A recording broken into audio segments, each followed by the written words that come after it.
ये स्टूडेंट्स अपने ग्रुप में मैसेज कर दीजिए ताकि सब लोग ज्वाइन हो जाएं, देन वी विल स्टार्ट। ठीक है, सो एक 2 मिनट 3 मिनट वेट कर लेते हैं। ठीक है, सो जल्दी से जब ज्वाइन होते हैं हम क्लास स्टार्ट करते हैं। ठीक है।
ओके, स्टार्ट करते हैं अपने लेसन को। ठीक है, सो लास्ट टाइम जो हम लोग ट्रांसपोर्ट लेयर को स्टडी कर रहे थे उसी लेक्चर को हम लोग कंटिन्यू करेंगे। ठीक है, हम लोग वीक 12 के अंदर लेक्चर नंबर 24 स्टडी कर रहे हैं। सो तो देखते हैं हम लोग ट्रांसपोर्ट लेयर के अंदर क्या चीज़ हमारी रह गई है, क्या हमने पढ़ ली है। ओके, लास्ट लेक्चर के अंदर हमने ये देखा था कि ट्रांसपोर्ट लेयर की जो सर्विसेज हैं वो कौन कौन सी हैं। ठीक है, और इसके अंदर हमने ये देखा था कि ट्रांसपोर्ट लेयर के अंदर एक मल्टीप्लेक्सिंग और डीमल्टीप्लेक्सिंग की सर्विस थी। ठीक है, जिसके ज़रिए से सेगमेंट क्रिएट होते थे। डेटा से सेगमेंट, हम अगर एप्लीकेशन हमें डेटा देगी या मैसेज देगी तो उससे हम segment, transport layer segment create करेगी। ठीक है, और अगर जो अंडरनीथ लेयर है लेयर 3, अगर वो पैकेट्स देगी तो उन पैकेट्स को जोड़ के सेगमेंट बनाया जाएगा और रैम में रखा जाएगा। सो ये था आपका मल्टीप्लेक्सिंग और डीमल्टीप्लेक्सिंग। इसके अलावा बिट, किसी एक बिट में एरर को कैसे डिटेक्ट करना है, ठीक है, इसका मैकेनिज्म था। हमने चेकसम का मैकेनिज्म स्टडी किया और हमने देखा कि किस तरह चेकसम के ज़रिए से एरर चेकिंग की जाती है, ठीक है। उसका मेथड क्या था, दोबारा से बता देता हूँ।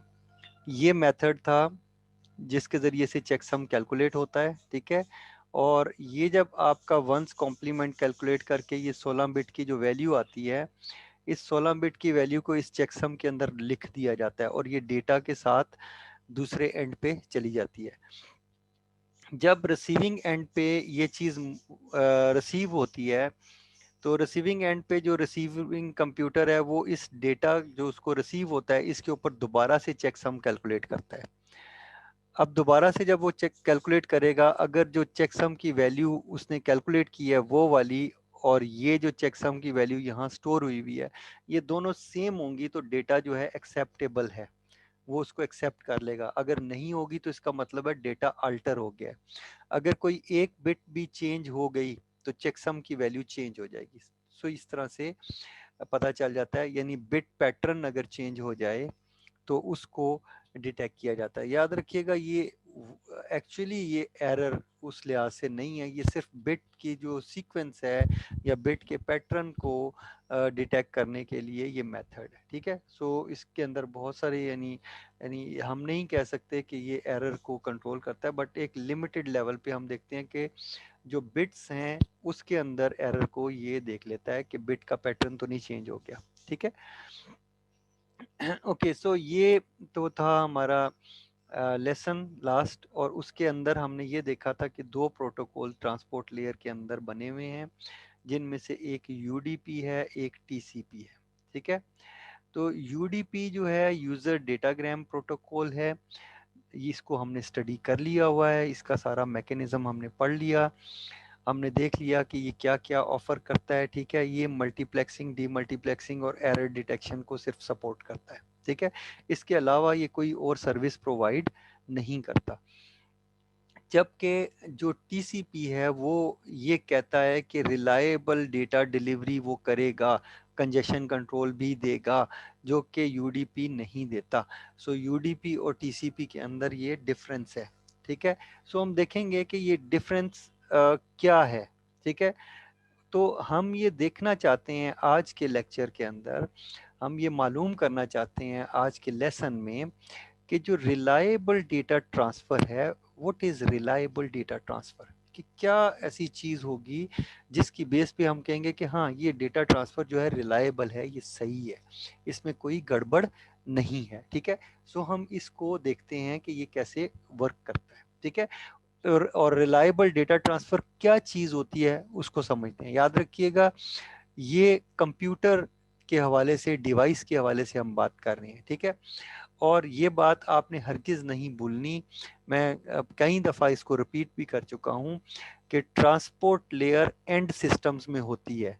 कहीं बीच में जो आपके सिस्टम्स होते हैं, लाइक आपका नेटवर्क हो गया, नेटवर्क कोई भी लेयर 1 2 3, ठीक है, अप टू 3 लेवल तक, लेयर 3 तक आपका नेटवर्क होता है। सो ट्रांसपोर्ट लेयर कहीं भी एग्जिस्ट नहीं करती स्वाए एंड सिस्टम्स के, ठीक है। सो उसी हवाले से हम बात कर रहे हैं। ओके, एक मेथड हो गया कि रिलायबल डेटा ट्रांसफ़र करना है, जिसके ऐसा डेटा ट्रांसफ़र करना है जो हम सपोज करेंगे कि कोई एरर नहीं आया। दूसरा बात में हम करेंगे कि ठीक है यार, रिलायबल डेटा ट्रांसफ़र करना है, लेकिन हम कहते हैं कि एरर्स भी आएंगे, ठीक है। पहले हम कहते हैं कि सपोज कोई नहीं एरर आता, तो डेटा ट्रांसफर कैसे होगा। फिर अगर एरर आएंगे तो एरर आने की सूरत में हम क्या करेंगे, किस तरह से डेटा को उस प्रोग्राम को मॉडिफाई करें कि वो एरर को भी हैंडल कर ले और एरर रिजॉल्व हो जाए, ठीक है। सो दो चीजें हो गई। अगर ये सारा काम हम कर लेंगे और हमें पता चल जाएगा कि ये कैसे करना है, तो हम एक रिलायबल डेटा ट्रांसफर का प्रोटोकॉल बना लेंगे, ठीक है। So what we are going to do is we are going to create a reliable data transfer protocol, ठीक है। ये इस लेसन का थीम है। सो इस थीम के तहत हम आगे चलते हैं, ठीक है। लेट अस एक्सप्लेन फर्स्ट, ठीक है, रिलायबल डेटा ट्रांसफर को सबसे पहले लेके चलते हैं। Let us explain first what do we mean by reliable data transfer, ठीक है। सो ये मैंने आपको बताई है बात पहले कि सबसे पहले हमें ये देखना है कि है क्या ये रिलायबल डेटा ट्रांसफर, किस चीज को बोल रहे हैं, ठीक है। ओके हम कहते हैं suppose there is an ongoing communication between two application processes, दो एप्लीकेशन प्रोसेसेस हैं जो दो डिफरेंट कंप्यूटर्स के अंदर चल रहे हैं, और वो कंप्यूटर्स हो सकता है हजारों मील दूर हों एक दूसरे से। लाइक एक कंप्यूटर पाकिस्तान में हो और दूसरा फर्ज करें यूएसए में पड़ा हुआ है, ठीक है। तो जैसे मैं जीमेल के ज़रिए से कनेक्ट कर रहा हूँ अपने किसी सर्वर के साथ, तो हम लोग दो प्रोसेस हैं, एक प्रोसेस मेरे कंप्यूटर में है, मेरे लैपटॉप में है, और दूसरा प्रोसेस जो है जीमेल के सर्वर में है, ठीक है। सो ये दोनों प्रोसेसेस आपस में इंटरैक्ट कर रही हैं। ये एक एग्जांपल है आपकी, अगर जो टू एप्लीकेशन प्रोसेसेस जो इंटरैक्ट कर रहे हैं, ठीक है। सपोज एक और चीज कर रहे हैं कि जो सेंडर साइड है उसने 10 पैकेट्स जो हैं वो ट्रांसमिट किए हैं, ठीक है। और रिलायबल डेटा ट्रांसफर का मतलब क्या है कि 10 जो पैकेट्स हैं, जो 10 पैकेट सेंडर ने सेंड किए हैं वो रिसीवर को रिसीव हो जाएंगे विद नो पैकेट ड्रॉप। कोई पैकेट ड्रॉप नहीं होगा, किसी में एरर नहीं आएगा, कोई मिस्टेक नहीं होगी, क्योंकि हम सपोज कर रहे हैं कि एरर है ही नहीं, ठीक है।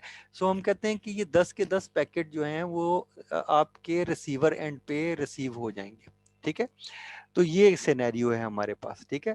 तो ये इस चीज को हम बोलेंगे रिलायबल डेटा ट्रांसफर। अगर कोई पैकेट अगर ड्रॉप हो गए तो फिर रिलायबल डेटा ट्रांसफर नहीं है, याद रखिएगा। फिर उसमें उसके अंदर फिर उसका मतलब उस जो रिलायबल डेटा ट्रांसफर है उसके अंदर फिर कोई प्रॉब्लम है, यानी उसमें कोई पैकेट अगर रह गया तो डेटा तो नहीं ट्रांसफर हुआ सारा मुकम्मल। अगर डेटा प्रॉपरली ट्रांसफर हुआ तभी हम कहेंगे कि वो रिलायबल है, ठीक है। तो एरर के केस में हम देखेंगे कि क्या रिलायबल डेटा ट्रांसफर है या नहीं है, ठीक है। और हमें पता है कि चैनल के अंदर एरर आते हैं, ठीक है। तो एरर को कैसे देखा जाएगा, ठीक है, इसको भी हम प्रोग्राम को हम देखेंगे कि क्या ऐसा प्रोग्राम लिखें कि हमारे मसाइल हल हो जाएं, ठीक है।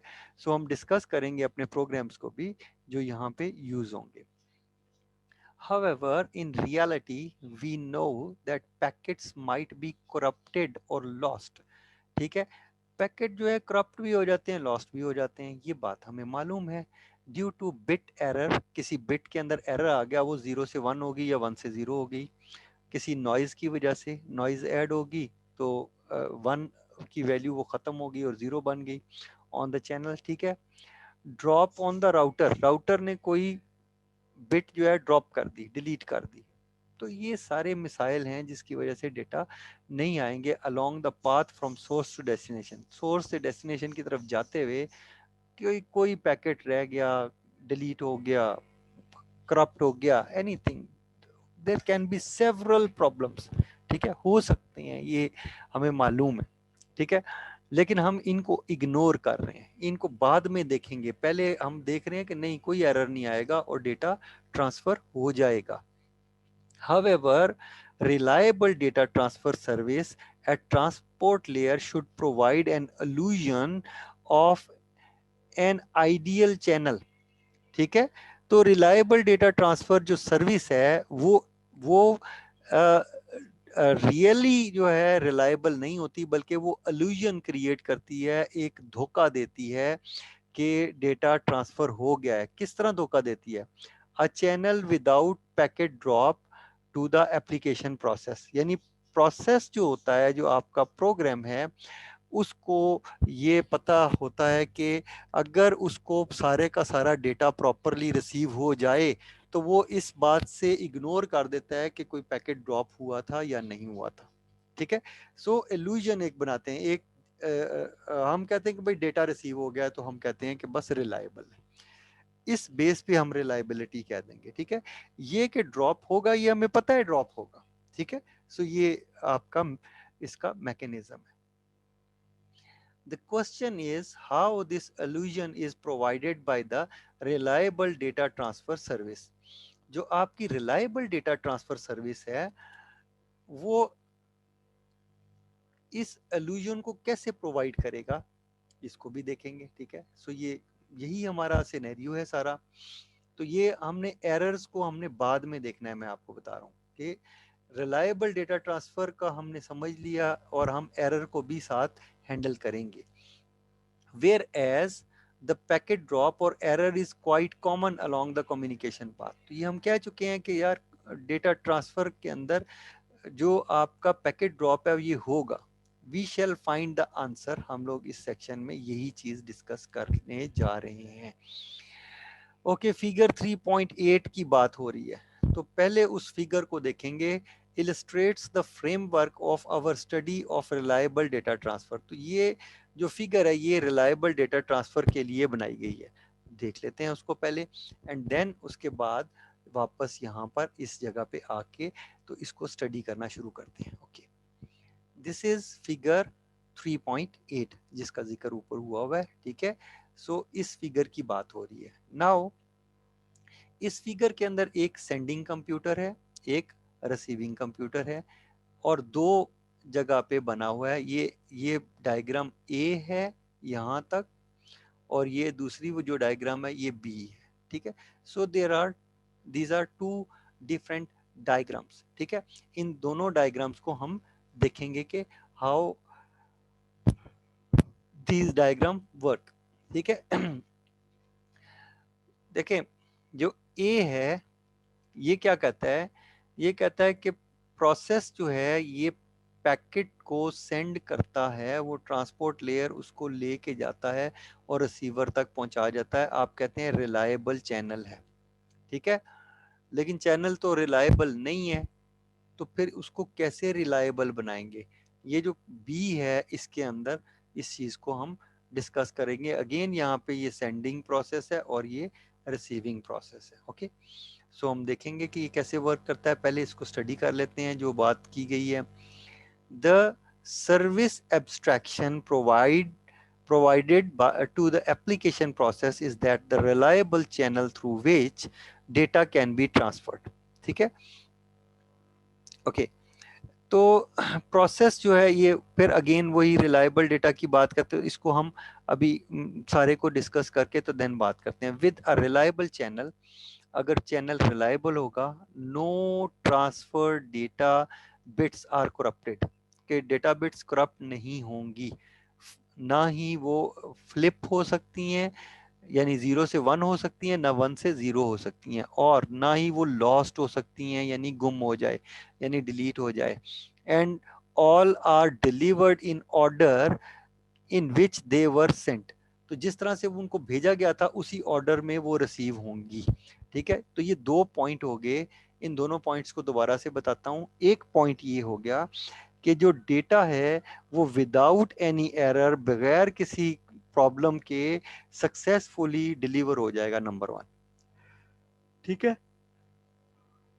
और नंबर 2 ये कि जिस ऑर्डर में बिट्स को भेजा गया है उसी ऑर्डर में वो बिट्स रिसीवर के पास पहुंचेंगी यानी बिट आगे पीछे नहीं होंगी. ठीक है, so there will be no ordering. ठीक है, सो ये चीज है. ओके, हमने सपोज कर लिया है कि ऑर्डरिंग की कोई प्रॉब्लम नहीं है. ठीक है, हम अपने केस में जब अभी हम स्टडी कर रहे हैं तो ऑर्डरिंग की बात फिलहाल नहीं करेंगे. ऑर्डरिंग की बात हम आगे चल के करेंगे. ठीक है, सो देखते हैं कि ये क्या कहाँ जाता है ये बात. This is previously the service model offered by TCP to the internet application that invoke it.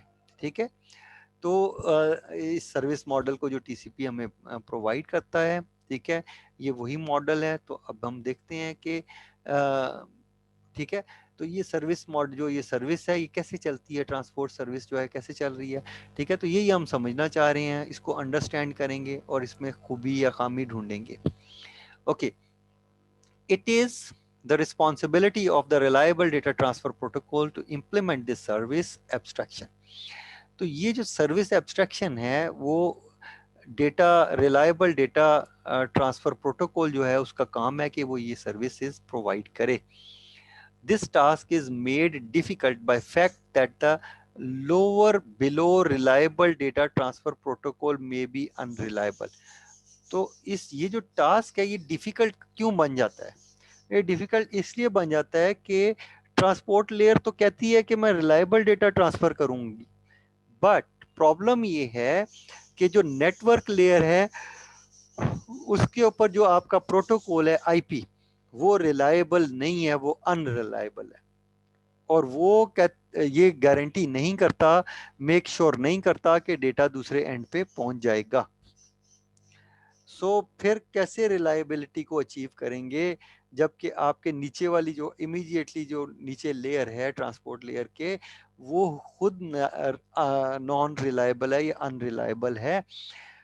तो ये क्या चीज है? ठीक है, for example TCB is reliable data transfer protocol that is implemented on top of unreliable IP protocol. So IP protocol जो layer 3 का protocol है वो अनरिलायबल है. ठीक है, ये आपका प्रॉब्लम है और आप चाहते हैं कि इस अनरिलायबल डेटा जो प्रोटोकॉल है उससे भी कोई प्रॉब्लम क्रिएट ना हो. ओके, नेक्स्ट आगे चलते हैं जनाब. पैकेट लॉस क्या चीज है और पैकेट रीऑर्डर क्या चीज है? ठीक है, इन चीजों को देखते हैं. अब पैकेट लॉस की हम बात करने लगे हैं तो इट मींस कि हम एरर की बात करने लगे हैं. पहले हमने बात की विदाउट एरर, अब हम बात कर रहे हैं कि अगर एरर आ गया, पैकेट लॉस हुआ, फिर क्या प्रॉब्लम आएगी और उसका सोल्यूशन क्या होगा. ठीक है, okay. In this section we will incrementally develop the. अब सबसे पहले हम क्या करेंगे? डेवलप करेंगे सेंडर से रिसीवर साइड पे जो आपका सिस्टम है इसको डेवलप करेंगे. ठीक है, रिलायबल डेटा ट्रांसफर प्रोटोकॉल को यूजिंग अनरिलायबल चैनल, ये इसकी बात हो रही है. ठीक है, ओके, चलो चलते हैं. Okay, for example we will consider what protocol mechanisms are needed when the underlying channel can corrupt bits or lose entire packet. अगर ये चीजें होने का चांस हो तो रिलायबिलिटी को कैसे इंश्योर करेंगे? ठीक है, ये देखते हैं. One assumption we will adopt through our discussion here is that packet will be delivered in order in which they were sent. ठीक है, एक तो हमने ये कहा कि सपोज किया है कि पैकेट एक स्पेसिफिक ऑर्डर के अंदर जो है रिसीव होंगे. ठीक है, ये तो assumption है. With some packet possibly being lost, लेकिन अगर कोई पैकेट जो है लॉस्ट हो गया तो the underlying channel will not reorder packets, तो वो पैकेट रीऑर्डर नहीं कर पाएगा. ठीक है, ओके. इट मींस के रीऑर्डरिंग जो है वो होती है. अब सपोज आपसे ये क्वेश्चन पूछा जाए कि फर्ज करें जब पैकेट रिसीव हुए रिसीविंग एंड पे और वो आउट ऑफ सीक्वेंस हुए, यानी कि फर्ज करें पैकेट नंबर 2 पहले रिसीव हो गया, 3 बाद में हुआ, 4 बाद में, 4 के बाद जो है ना पैकेट नंबर 1 रिसीव हुआ. ठीक है, फिर 5 रिसीव हुआ, फिर 6 रिसीव हुआ, फिर 7 जो है पैकेट नहीं रिसीव हुआ, 8 9 रिसीव हो गए, फिर 7 रिसीव हुआ. ठीक है, 7 रिसीव होने के बाद फिर 10 वाला पैकेट रिसीव हुआ. तो अगर इस तरह से होगा तो आउट ऑफ ऑर्डर हो गया ना. अभी कोई प्रोग्राम ऐसा आपको मालूम हो जो इस डेटा को एक स्पेसिफिक ऑर्डर में एक तरतीब से ले आए? कोई प्रोग्राम बता सकते हैं आप? ठीक है, ये प्रोग्रामिंग में इस तरह के प्रोग्राम आपने पढ़े हुए हैं तो उम्मीद ये की जानी चाहिए कि आपको ऐसे प्रोग्राम पता होंगे. ठीक है, कोई स्टूडेंट ये बताएगा कि ऐसा कौन सा प्रोग्राम है जो डेटा को स्पेसिफिक तरतीब में लिया है? जी सर वो इंजर्शन शॉर्ट कर जो थे, हाँ बिल्कुल बैन हाँ शॉर्ट। बिल्कुल सही बेटे। जो सॉर्टिंग के आपके एल्गोरिदम हैं वो क्या करेंगे, डेटा को तरतीब में लेंगे, इसीलिए आप पढ़ते हैं वो सारे एल्गोरिदम कि यहाँ पे उसका प्रोग्राम लिखना पड़ता है। ठीक है, तो वो एल्गोरिदम क्या करता है कि पैकेट नंबर 1 को पहले करेगा, फिर पैकेट नंबर 2 को, फिर 3 को, फिर 4 को, और जो भी मेथड होगा, जो भी आपका एल्गोरिदम है उसके जरिए से सॉर्ट कर देगा। ठीक है, तो कोई एक सॉर्टिंग का एल्गोरिदम आप यूज करेंगे तो डेटा आपको ऑटोमेटिकली सॉर्ट हो जाएगा।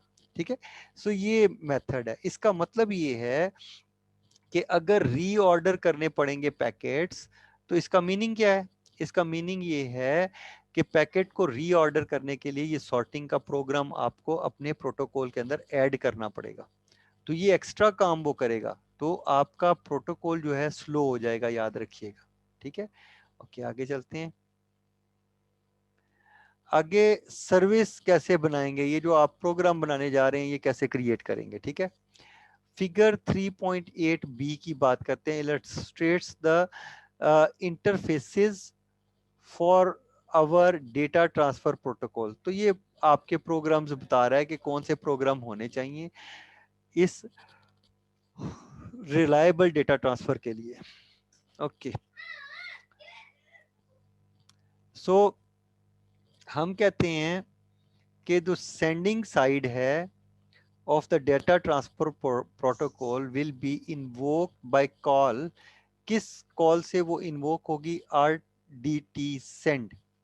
ठीक है, सो यहाँ पे जो आपका प्रोसेस है, उस प्रोसेस ने के पास पैकेट है जो उसे सेंड करना है, तो वो क्या करेगा? RDT stands for remote reliable data transfer. RDT reliable data transfer protocol, ठीक है, इसका नाम है। और अंडरस्कोर सेंड, सेंड उसका एक फंक्शन है। अब ये फंक्शन क्या करेगा? ये इस पैकेट से डेटा लेगा और इस डेटा को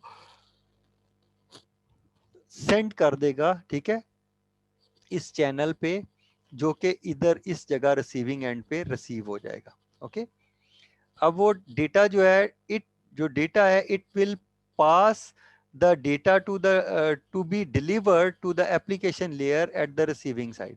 सो रिसीविंग साइड के अंदर वो रिसीव हो जाएगा। Here RDT stand for reliable data transfer protocol, मैंने बता चुका हूँ।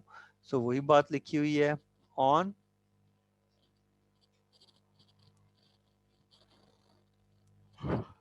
receiving side, RDT RCV, ये फंक्शन जो है, रिसीव डेटा का फंक्शन जो है यहाँ कॉल होगा।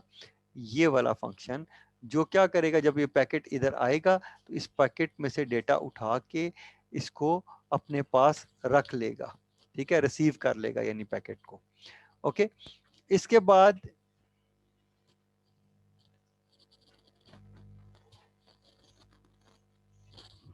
ठीक है, उसने डेटा रिसीव कर लिया और फिर क्या करेगा?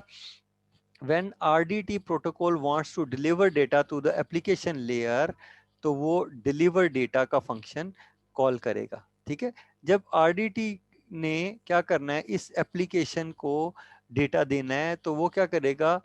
वो डिलीवर अंडरस्कोर डेटा के फंक्शन को यूज करते हुए एप्लीकेशन को डेटा ट्रांसफर कर देगा।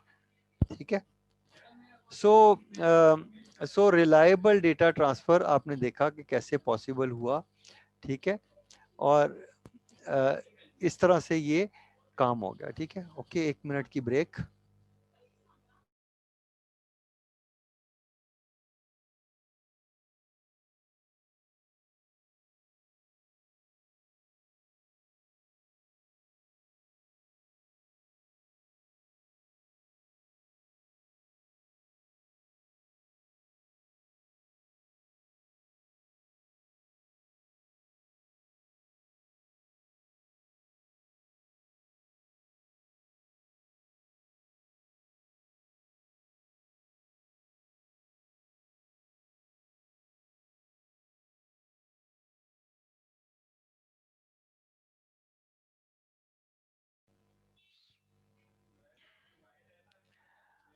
ओके स्टूडेंट्स, ये जो सर्विस इम्प्लीमेंटेशन है, ठीक है, इसको इस यहाँ से आप रीड कर लें, ठीक है।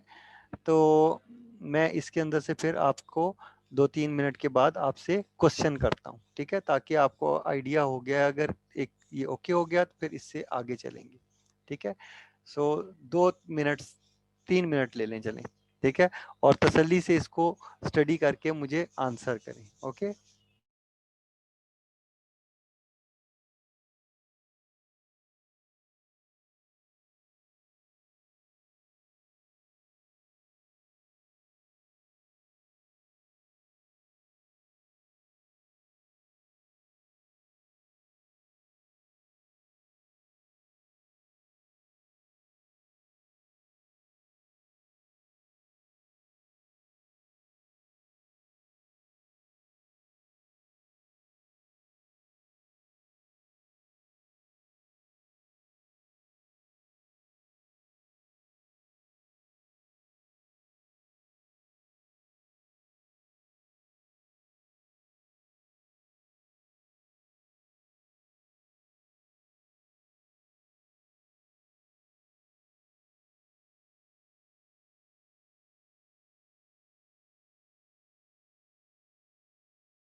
Okay so students, question answer शुरू करते हैं। देखते हैं कि आपको कुछ इसका आइडिया हुआ है या नहीं, ठीक है। So you can answer the questions, ठीक है। मैं आपसे पूछता हूँ, ओके, अगर सेंडिंग कंप्यूटर डेटा सेंड करना चाहता है तो क्या करेगा? एनीवन, कोई रेज करे हैंड, ठीक है। सेंडिंग कंप्यूटर ने डेटा यहाँ से सेंड करना है, तो इस डायग्राम से देख के आप क्या बताएंगे कि कैसे डेटा सेंड किया जाएगा? एनीवन, जल्दी से रेज करें हैंड, टाइम नहीं है, क्विक।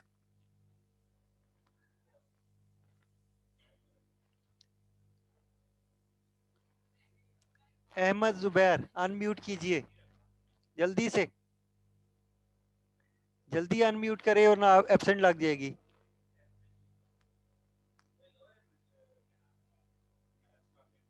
हाँ हमजा। Yes sir.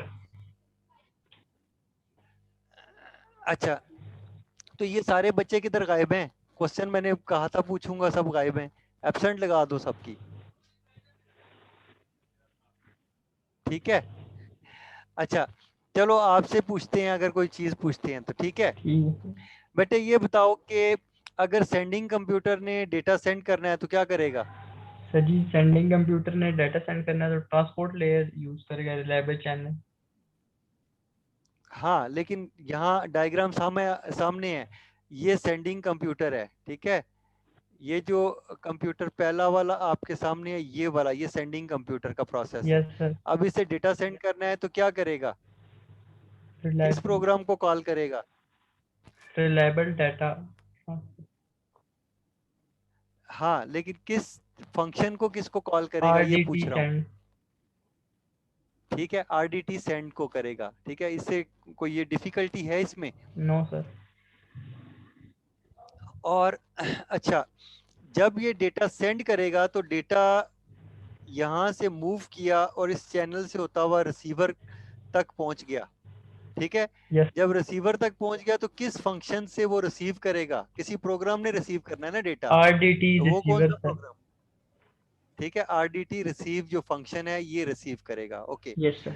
अब ये डेटा जो है इस जगह रिसीव हो गया है। अब ये डेटा जो है एप्लीकेशन लेवल, जो एप्लीकेशन का जो प्रोसेस है उसको देना है डेटा, तो उसके लिए कौन सा फंक्शन कॉल होगा? Deliver data sir. Deliver data, correct, बिल्कुल सही है। ठीक है, सो समझ गए हो कि ये कैसे वर्क करता है। सो बेटा एक प्रोग्राम आपने जब डेटा सेंड करना है तो किसी प्रोग्राम के जरिए से सेंड करना है, नंबर वन। जब रिसीव करेंगे डेटा तो किसी प्रोग्राम ने रिसीव करना है data, number two. Number three, जब आपने एप्लीकेशन के प्रोसेस को कोई डेटा देना है तो किसी फंक्शन के थ्रू देंगे, मीनिंग ये कि प्रोग्राम लिखे हुए हैं सारे। ठीक है, Yes ये sir. कहने का मतलब ही है। ठीक है, ओके। सो ये तो था आपका रिलायबल डेटा ट्रांसफर का प्रोटोकॉल। अब हमें ये समझ आ गया, ठीक है, और ये हमें पता चल गया कि ये कैसे काम करता है। ठीक है, सो अब रिलायबल डेटा ट्रांसफर हो गई। अब बात करते हैं कि रिलायबल डेटा ट्रांसफर हो, लेकिन बीच में अगर एरर आएंगे तो वो उसके साथ क्या सलूक करेंगे एरर के साथ। ठीक है, Yes sir. जो रियलिस्टिक मॉडल है, जो हकीकी मॉडल है of underlying channel is one in which bits in a packet may be corrupted. जो बिट्स हैं वो करप्ट हो जाती हैं, रियलिटी में ऐसा होता है। सच bit errors typically occur in physical components of network as a packet is transmitted, ठीक है, propagates और buffered। पैकेट किसी ट्रांसमिट हो रहा है, ठीक है, तो वहां पे कोई प्रॉब्लम आ सकती है, प्रोपोगेट हो रहा है वहां प्रॉब्लम आ सकती है, बफर हुआ है किसी बफरिंग, बफर के अंदर स्टोर हुआ है वहां प्रॉब्लम आ सकती है। सो कोई एक बिट जो है, कोई डेटा जो है 0 से 1 और 1 से 0 हो सकता है, ये पॉसिबल है। ठीक है, we will continue to assume for a moment that all transmitted packets are received in order। तो ऑर्डरिंग को हम बात नहीं कर रहे, ऑर्डरिंग की हम बाद में बात करेंगे, इन which they were Saint. So ordering को अभी छेड़ नहीं रहे, क्योंकि मैंने आपको ऑर्डरिंग का सोल्यूशन पहले ही बता दिया है कि उसके लिए क्या करना पड़ेगा। उसके लिए सॉर्टिंग का एक एल्गोरिदम बीच में ऐड करना पड़ेगा। सो हम उसकी बात ही नहीं कर रहे, हमें पता है उसका सोल्यूशन क्या है, उसको छोड़ देते हैं। ठीक है बात, इसलिए हम एरर की अब बात करेंगे कि एरर अगर आ गया तो उस एरर को कैसे हैंडल करेंगे। ठीक है, so this is the important thing. Okay, before developing a protocol for reliable communicating over such a channel, first we introduce some basic concept। कुछ जरूरी कॉन्सेप्ट्स होंगे जिनको हम पहले डिस्कस करेंगे, जो कि बड़े जरूरी होंगे, जिनकी बेस पे हम फैसला करेंगे कि रिलायबल डेटा ट्रांसफर कैसे होगा। ठीक है, और अगर एरर आ गया तो उसको हैंडल कैसे करेंगे। ठीक है, सो ये हमारी सारी वर्किंग होगी, इसको हम देखेंगे कि ये सारा वर्क किस तरह से होगा। क्लियर हो गया सबको? इसमें कोई इशू तो बोलो। ठीक है, कोई इशू नहीं है, चलें हम इसको आगे कंटिन्यू करते हैं। ठीक है, ओके, सो अच्छा, जस्ट अ मिनट।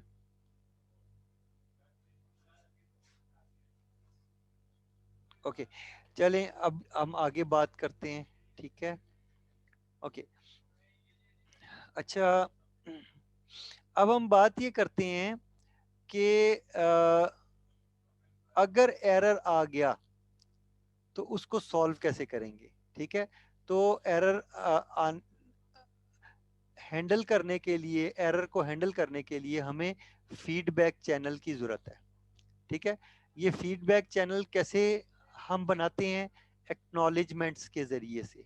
ठीक है, ठीक है, मसलन मैं मिसाल आपको देता हूँ, फॉर इंस्टेंस, ठीक है, एग्जांपल देता हूँ कि मैंने आपको पहले से ये चीज बताई हुई है, तो मैं उसकी एग्जांपल आपको ले लेता हूँ। ठीक है, एग्जांपल में क्या लेता हूँ, मैंने आपको आपको याद होगा जब ऑन कैंपस हम क्लासेस ले रहे थे, एट दैट टाइम मैंने आपको एग्जांपल दी थी। मैंने ये कहा था कि कम्युनिकेशन जो है वो ब्लाइंड पीपल के दरमियान अगर हो रही है तो उसका तरीका क्या कार क्या होगा। अब वो ब्लाइंड पीपल है, एक दूसरे को देख तो नहीं सकते ना, सो होगा ये कि जब कोई बात वो करेंगे, डेटा सेंड करेगा एक आदमी अगर बात करेगा, या पोलाइट जो आपकी स्पीच थी उसके अंदर भी हमने ये चीज देखी थी कि एक आदमी जब बोलेगा, ठीक है, तो वो क्या करेगा, वो मसलन ये कहेगा कि I am Ali and I want to talk to Ahmed, ठीक है। सो इस तरह से बात होगी। सो ये कंप्यूटर क्या कहेगा, कंप्यूटर कहेगा I am PC1 and I want to talk to PC4, ठीक है।